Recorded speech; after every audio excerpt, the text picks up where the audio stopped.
Bonjour à toutes, bonjour à tous. Nous sommes très heureux de vous retrouver sur le plateau de Sagesse Bouddhiste en ce temps de l'Avent pour célébrer à notre façon les prochaines fêtes de Noël. Nous avons l'immense plaisir de vous proposer en effet une émission consacrée aux points communs, et ils sont nombreux, entre la sagesse bouddhiste et la sainteté chrétienne. Les parcours de ces sages et des saints se rejoignent bien souvent dans leur vie terrestre, mais aussi lors de leur expérience de la réalité profonde. Quel est donc leur idéal commun ? Comment cheminent-ils dans ces deux traditions ? Qu'en est-il de la question essentielle de l'éveil ? Autant de questions que je vous propose d'explorer sans plus attendre avec notre invitée, Lama Chökyi. Lama Chökyi, bonjour. Bonjour. Alors, je rappelle que vous étudiez et pratiquez le bouddhisme tibétain depuis 40 ans maintenant. Vous êtes également l'interprète de grands maîtres et vous dirigez les éditions Claire Lumière où vous avez publié Sagesse bouddhiste et Sainteté chrétienne. Alors, Lama Chökyi, en ces temps de l'Avent, effectivement, peut-être que la première question qu'on pourrait se poser, c'est finalement, est-ce que le premier point commun entre le bodhisattva et le saint chrétien n'est pas la même quête de l'idéal ? Si on s'en tient aux mots, on a l'impression que c'est très différent. Mais après, si on regarde un petit peu derrière les mots, on retrouve quelque chose de très semblable.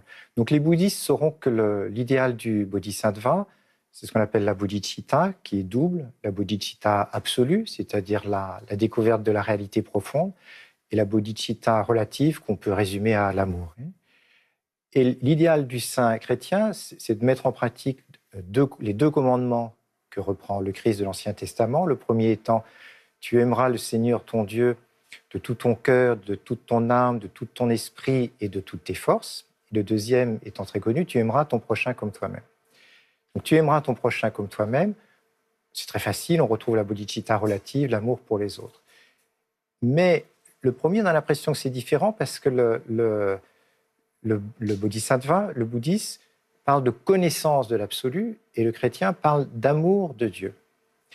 Mais je crois que si on regarde un petit peu derrière les mots, après, d'abord, chacun a sa définition de Dieu, mais bon, Dieu, ça ressemble beaucoup à l'absolu, j'ai l'impression. Et une chose qui est très évidente quand on lit les textes des mystiques chrétiens, c'est que quand un bouddhiste parle de connaissance, un mystique parle d'amour. Mais cet amour, je pense, rejoint la connaissance dans la mesure où cet amour arrive à l'union avec Dieu. L'union avec Dieu, c'est la connaissance la plus intime. Ça revient au même. Donc, on a ce double idéal, la recherche de l'absolu, l'amour pour tous les êtres. C'est le même pour le bodhisattva et pour le saint. Alors, est-ce que le deuxième point commun, ce ne serait pas aussi le détachement complet ?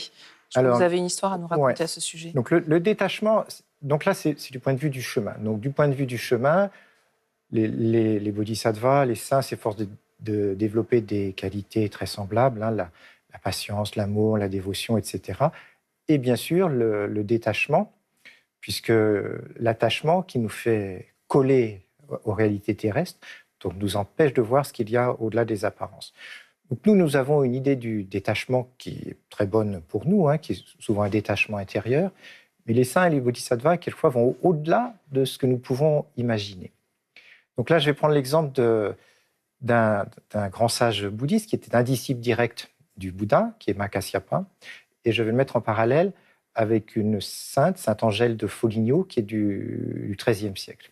On vous écoute. Donc, pour comprendre l'histoire, il faut se rappeler que les moines du Bouddha, à l'époque, et encore aujourd'hui dans le Theravada, mendient leur nourriture dans un grand bol, et ils ont pour règle de manger sans distinction, sans préférence, ce qui tombe dans leur bol. Donc voilà ce qui est arrivé un jour à Mahakasyapa et qu'il raconte sous la forme d'un poème. Étant descendu de ma demeure des montagnes, je suis entré dans la ville demander l'aumône. Avec respect, j'allais vers un homme, un lépreux, qui prenait son repas. De sa main rongée par la maladie, il m'offrit une part de nourriture. Comme il déposait cette part dans mon bol, un doigt se brisa et tomba. Je m'assis au pied d'un mur et dégustais ce qu'il m'avait donné, tandis que je mangeais, et lorsque j'eus terminé, je n'éprouvais pas le moindre dégoût. Utilisant les déchets comme nourriture, l'usine nauséabonde comme médecine, le pied d'un arbre pour logement et une robe de chiffon pour vêtements, celui qui a obtenu la maîtrise sur ces choses est véritablement chez lui en tout lieu. Alors, c'est vrai que ça rejoint l'histoire de Sainte Angèle de Foligno, qui, elle, donc, travaillait, je crois, avec les lépreux, c'est ça ?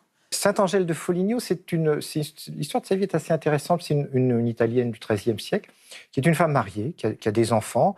Au début de sa vie, elle est plutôt coquette, elle a plutôt une vie mondaine assez ordinaire. Et à un moment, elle a une vision de Saint François d'Assise qui lui fait complètement changer sa vie.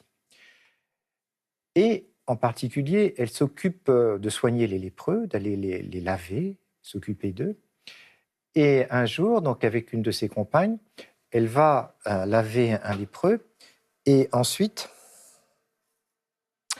elles décident toutes les deux de boire l'eau qui a servi à laver les mains du lépreux. Ce breuvage nous inonda d'une telle suavité que la joie nous suivit et nous ramena chez nous. Jamais je n'avais bu avec de pareilles délices.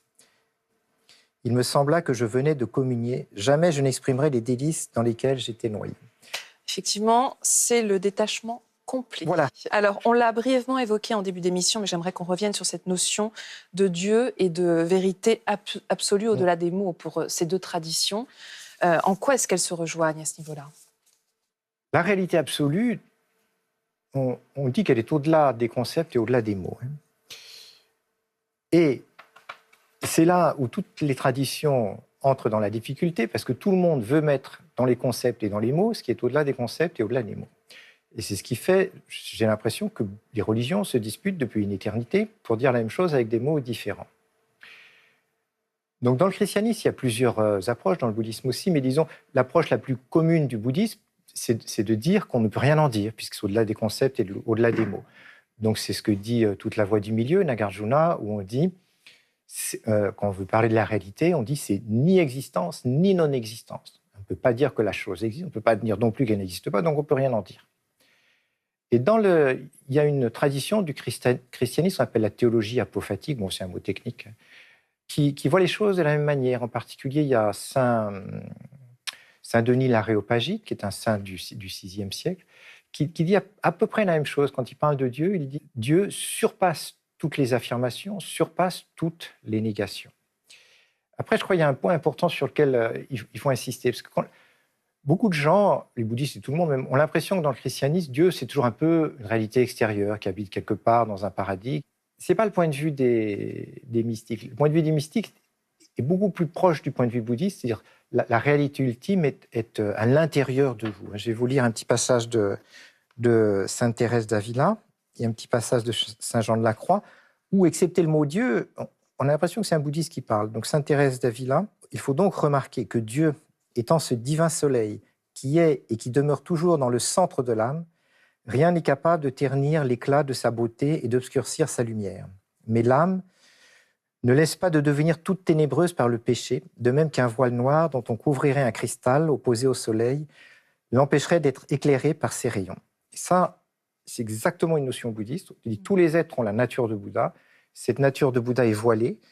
Elle est voilée, donc Sainte Thérèse d'Avila dit le péché. Nous, on dit elle est voilée par deux choses, l'ignorance et les actes négatifs. Et dans le péché, il y a le péché originel qui correspond à l'ignorance. Il y a ce qu'on appelle les péchés effectifs qui correspondent aux actes négatifs. C'est très, très, très, très proche. Et que nous dit Saint Jean de la Croix? Alors, Saint Jean de la Croix nous dit « Chose très consolante et bien propre à vous réjouir, votre bien-aimé ». Bon, votre bien-aimé, ici, ça veut dire Dieu. « Votre trésor, votre unique espérance est si près de vous qu'il habite en vous-même et à vrai dire, vous ne pouvez pas être sans lui. » On voit bien, Dieu, ce n'est pas une réalité extérieure pour les mystiques. Alors, pour revenir à une période plus contemporaine et à notre cheminement à tous dans ces deux mondes spirituels, il y a différentes étapes dans chacune des deux traditions. Est-ce que vous pourriez nous les rappeler? Donc, en résumé, dans le bouddhisme, il y a ce qu'on appelle les 10 terres de Bodhisattva. Les 10 terres de Bodhisattva, c'est à partir du moment où on a atteint la libération, le développement de la libération jusqu'à l'éveil. Et après, il y a une autre classification qu'on appelle les 5 chemins. Les 5 chemins, ça nous concerne davantage, c'est à partir de l'état d'être ordinaire jusqu'à l'éveil. Donc les 5 chemins, le premier on appelle le chemin de l'accumulation, c'est-à-dire le travail du disciple, c'est principalement d'accumuler du mérite en faisant des œuvres de générosité, de dévotion, etc.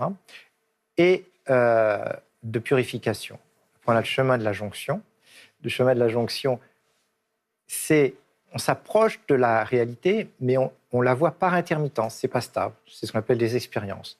Et le chemin de la vision, c'est stable, c'est la réalisation. On a en permanence la vision de la réalité. Et après, les 2 autres chemins, c'est un développement jusqu'à l'éveil. Et chez les chrétiens, on a ce qu'ils appellent les 3 voies. La voie purgative, la voie illuminative, la voie unitive, ou comme dit saint Augustin, la voie des commençants, la voie des progressants, la voie des parfaits. Et ces 3 voies correspondent presque exactement aux trois premiers chemins.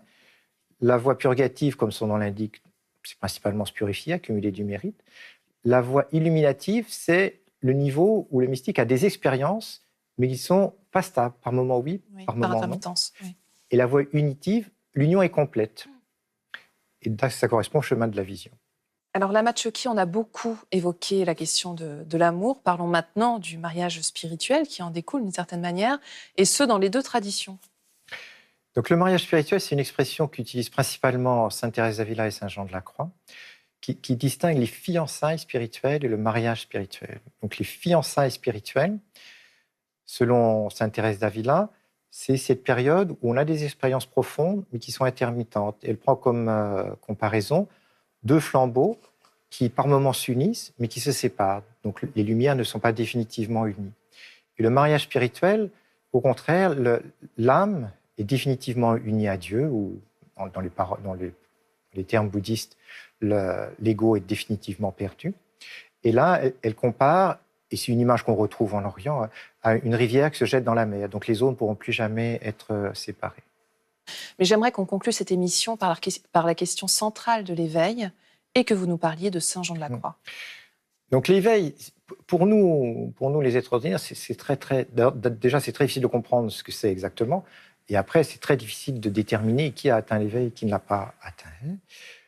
Après, dans le bouddhisme, on met un petit peu comme pierre de touche, est-ce que l'ego existe encore ou il n'existe plus? Donc si l'ego cesse de fonctionner, l'être est éveillé. S'il continue de fonctionner, l'être n'est pas éveillé. Donc chez saint Jean de la Croix ou chez d'autres mystiques, il y a visiblement cette description d'un état où il n'y a plus d'ego. Et par exemple, dans ce petit texte de saint Jean de la Croix, donc il dit il y a des degrés d'approfondissement vers ce qu'il appelle le centre, en disant que ce centre, c'est juste une métaphore, il n'y a pas de centre quelque part. Et ces degrés d'approfondissement, ça ressemble beaucoup aux terres de Bodhisattva. Et donc, ce qu'il dit semble dire qu'il est arrivé au bout de ces terres, au bout du chemin. Donc là, c'est-à-dire dans le centre le plus profond de l'âme, là, l'âme sera admirablement transformée, parfaitement illuminée dans son être, dans sa puissance et dans sa vertu, jusqu'au point de devenir très semblable à Dieu. Il en est de même du cristal pur et sans tache. Plus il reçoit de degrés de lumière, plus la lumière se concentre en lui. Il s'illumine de plus en plus parfaitement, jusqu'à ce que la lumière se soit répandue en lui avec tant d'abondance qu'il paraisse lui-même une lumière étincelante, parce qu'il a reçu tout l'éclat dont il est susceptible, ce qui semble l'identifier avec la lumière même. Donc il n'y a plus de différence. Nous revoilà plongés à nouveau dans cette atmosphère de Noël, voilà. Ce temps des Lumières. Merci beaucoup, Lama Tchoki. Merci infiniment. Avant de nous quitter, voici quelques pistes de lecture, toutes publiées chez Claire Lumière, dans la collection Un clair rayon de lumière, avec tout d'abord le livre de notre invité, Lama Tchoki, sur lequel nous nous sommes basés pour préparer cette émission, Sagesse bouddhiste et sainteté chrétienne. Une promenade fraternelle dans ces 2 traditions, où l'on évoque le parcours de différentes figures, comme celle de sainte Thérèse d'Avila ou encore saint Jean de la Croix. Ainsi que le paradis de béatitude et autres paradis du bouddhisme, une exploration de la notion de paradis propre au grand véhicule, la méditation spirituelle, une présentation de la méditation profonde, les contes de vie passée du Bouddha, 20 contes traditionnels qui racontent, comme son titre l'indique, les jataka, les vies passées du Bouddha, ainsi que le maître spirituel, guide vers la libération. C'est la fin de cette émission. Vous pouvez la revoir pendant 1 mois sur France TV. Nous vous souhaitons à tous de très, très belles fêtes de Noël.